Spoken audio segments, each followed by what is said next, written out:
Ich bin der Gramach Jogi, wir kennen mich in Basel. Ich bin 1808 geboren und ich lebe noch, weil man vergessen hat, mich zu pensionieren. Der Name kommt daher, ich habe früher als Totengräber gearbeitet, schon viele her. Mittlerweile mache ich schon ein ganzes Zeit Stadtführungen. Der stadtbekannte Totengräber hat sich gut gehalten in den 200 Jahren. Er dürfte seinen 10 Jahre jüngeren Zeitgenossen und Erschaffer des Basilisken bei der Wettsteinbrücke, Ferdinand Schlöth, gekannt haben. Im Sommer hat er sich in der Ostschweiz aufgehalten, wo er über dem Bodensee sein kleines Künstlernest eingerichtet hat. Wenn er zu Basel war, im Winter zum Verbindungen knüpfen, hat man ihn dann und wann gesehen. Er ist auch unverkennbar gesehen mit seinem Bart und seinem wilden Haar.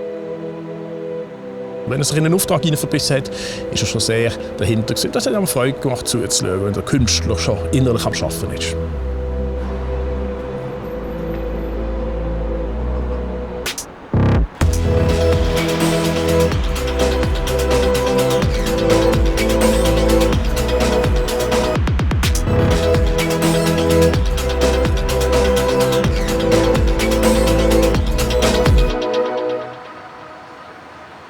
Ein Basilisk ist eigentlich ein Fabelwesen aus der griechischen Mythologie. Das heisst, erstens, er existiert nicht. Und zweitens, das Fabelwesen hat die unangenehme Eigenschaft, dass wenn man es anschaut und es einem selber auch anschaut, erstarrt man zu Stein. Das macht die Sache mit den Zeugenaussagen sehr schwierig. Es ist etwa um 1440, jedenfalls im Spätmittelalter, plötzlich in Basel als Wappenhalter auftaucht und hat dort Löwen und Engel abgelöst, die wir vorher hatten. Aber Basel und Basilisk, das ist so eine natürliche Verbindung.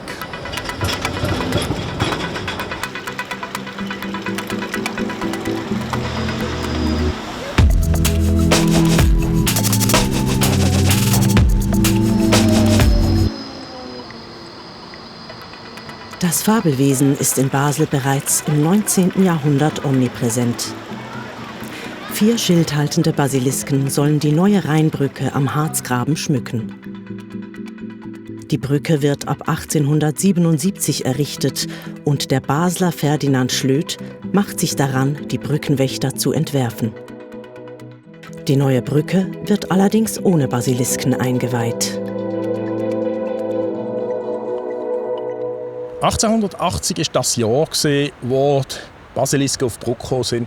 Die Brücke hat es schon ein Jahr gegeben, aber es hat eine Zeit gebraucht, bis die Basilisken von Ferdinand Schlöth fertig waren. Und es hat übrigens noch mal ein Jahr gedauert, bis man den Namen hatte, Wettsteinbrücke.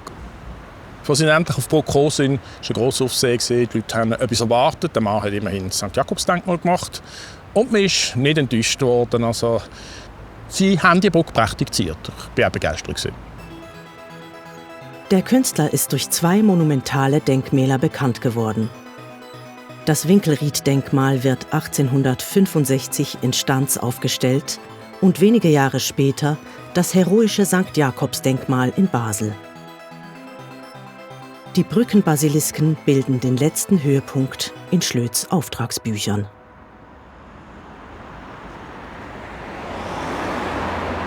Die Basilisken sind dann von der Brücke wieder verschwunden, wo man von 1936 bis 1939 die Brücke verbreitern für mehr Verkehr. Und dann sind die 4 Brückenwächter im Weg gekommen. Man hat sie demontiert, zum allgemeinen Schmerz der Basler Bevölkerung. Man hat allerdings den Schmerz der Leute ein klein wenig gemildert, indem man beim Fest zur Eröffnung der neuen Brücke so die kleine Plakette herausgegeben hat, wo genau die Basilisken noch mal drauf sind, also zumindest einer davon. Und auf die Art und Weise, es ist mindestens bis 1995 der Basilisk immer noch präsent gewesen.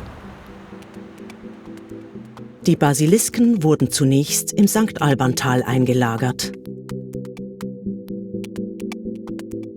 Einer reiste an den Vierwaldstätter See, wo er heute noch steht. Ein anderer wurde im Tierpark Lange-Erlen in Basel ausgestellt. Genau jenes Exemplar, das heute auf der Wettsteinbrücke steht. Der 3. Basilisk hält in einem Hinterhof an der Schützenmattstraße in Basel Wache. Gut sichtbar sind hier die Nähte zwischen den 10 separat hergestellten Gussteilen. Ein Kapitell füllt den Hohlraum zwischen Klauen und Wappen. während bei den beiden nach links blickenden Exemplaren geometrische Körper zur Stabilität verhelfen. Der 4. Basilisk reiste nach Engelberg, an den Genfersee und in den Schwarzwald, bevor er 2008 im Tierpark seinen vorläufig letzten Platz an der Stelle seines Vorgängers bekam.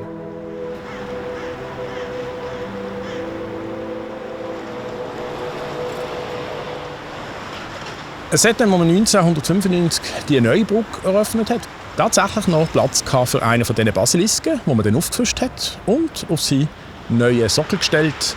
Ungeschickterweise ist es halt so, dass der Sockel und der Platz vom alten Basilisk nicht übereinstimmen.